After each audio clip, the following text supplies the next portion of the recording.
Les moments les plus forts de notre festival ont été en particulier la présence de Miyakuto, grand auteur de littérature lusophone. Son nom est souvent murmuré pour le prix Nobel de la littérature.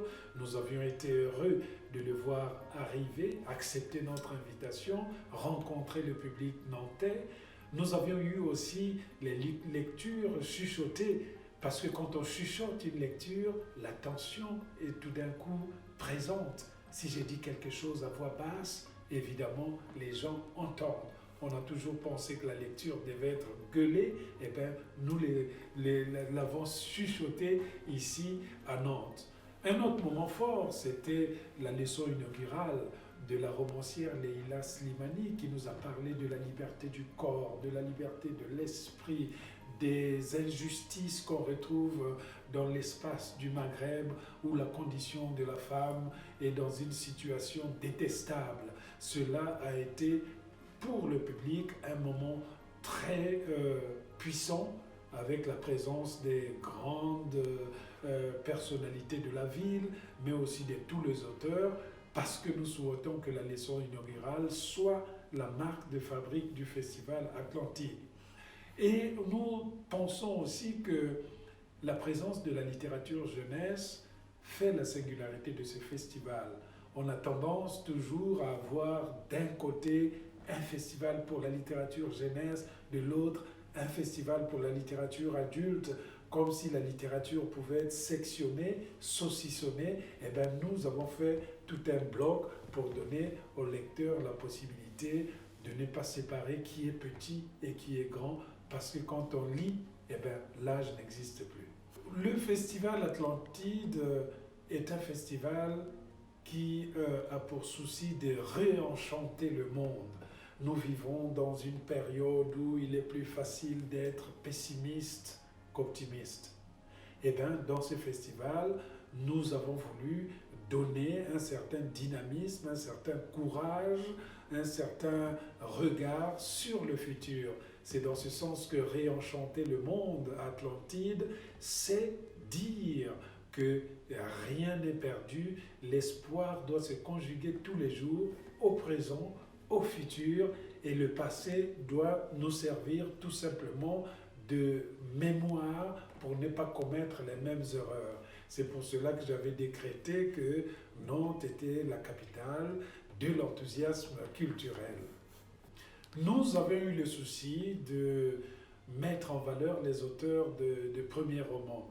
Vous savez, quand on écrit un premier roman, on ignore ce qui va se passer, on ne sait pas si on aura un lectorat, on n'est pas au courant des mécanismes de la distribution, et donc le festival a fait place justement aux questions qui sont liées aux premières œuvres. On a vu comment les écrivains écrivent ces œuvres, comment ils vivent leur publication. Et nous avons par exemple à Nantes une romancière, une primo-romancière, Catherine Blondeau, qui a présenté magistralement son roman.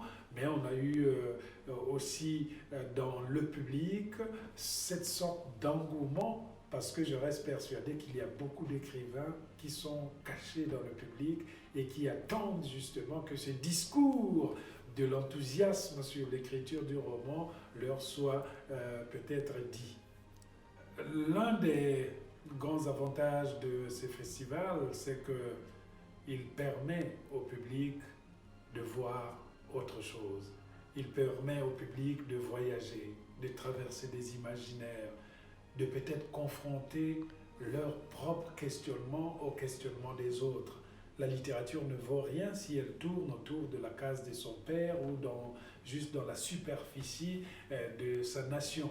C'est pour cela que exterritorialiser la culture, rechercher d'autres voix qui viennent parfois des territoires lointains. Ici à Nantes, nous avons invité des écrivains qui venaient des petits territoires en voie de disparition, des peuples, comme on dit les Native Americans pour l'Amérique du Nord, qui sont venus ici à Nantes. On a invité des Kanaks, et je pense que cela nous donne le pouvoir même de l'imaginaire. Et la chance du public nantais, c'est justement de rester chez lui et de voir le monde arriver. Et le public pense rester à Nantes, mais en fait, le public voyage avec ces écrivains. Et je vous assure que pour une ville, il n'y a pas meilleure publicité que celle qui est colportée par des gens qui l'ont visité. En 2021, nous allons toujours continuer un peu à aller de l'avant. Nous allons rechercher d'autres pistes et peut-être même que ce que nous subissions, peut-être même que ce que nous subissons actuellement pourrait nous ouvrir vers des discussions sur les questions des grandes épidémies, des grandes catastrophes, et peut-être ce roman même de la décadence. Mais dans cette décadence, on recherchera à retrouver des moyens de l'optimisme à l'intérieur. Donc je pense que le public peut s'attendre qu'il n'y aura pas les mêmes écrivains, parce que c'est un festival qui tourne, et nous saurons trouver des moyens originaux pour ramener à Nantes des écrivains qui n'ont jamais mis pied ici et qui vont nous donner leur vision du monde.